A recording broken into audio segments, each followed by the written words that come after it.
আমি তো ওই রকম ছাড়ি না যে সময় মেপে পড়ায় 1 ঘন্টার আগে জায়গা।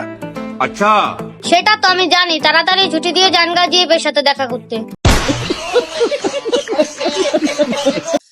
বাইরে যেই গরম পড়ছে আজকে মনে হয় না বেশিক্ষণ পড়াইতে পারবো, বুঝছো? তাড়াতাড়ি ছুটি দিয়ে যাবো। সেটা তো আপনি ডেলি দিয়ে জানগা, জীবনে তো মনে হয় না কোনোদিন 1 ঘন্টা পড়াইছি।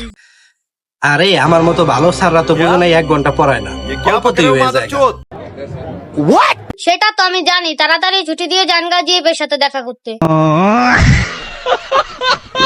কি রে, শরীর দি ঠান্ডা হয়ে গেল? তোমার বাসায় কি এসি আসেনি? হ স্যার, ওই যে আপনার মাথার উপর। না, এসি থাকা ভালো, বুঝছো? যেই গরম পড়ছে এই গরমে একটা এসি থাকা অনেক ভালো।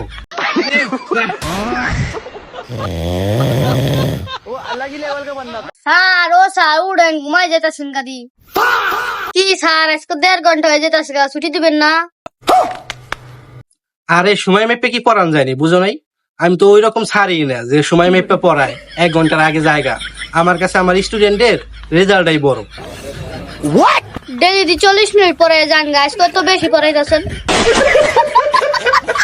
আজকে তো বুঝো নাই এসি আছে, বাইরে যে গরম, এসি নিচে তো ভালো লাগতেছে।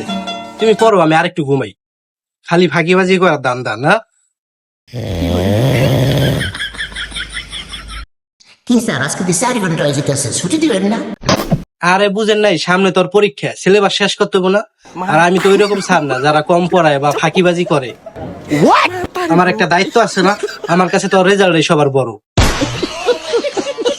আপনি নিজের তো কম পড়ান। স্যার ও স্যার, রাত হয়ে গেল, ছুটি দিবেন না? কি কো, ও রাইত হয়ে গেছে নি? সময় কেমনে গেল গা, কিছু তো আলাপই পেলাম না। তো তুমি এক কাজ করো, তুমি আজকে সারা রাত পড়ো, এই ফাঁকে আমি আরেকটু ঘুমাই।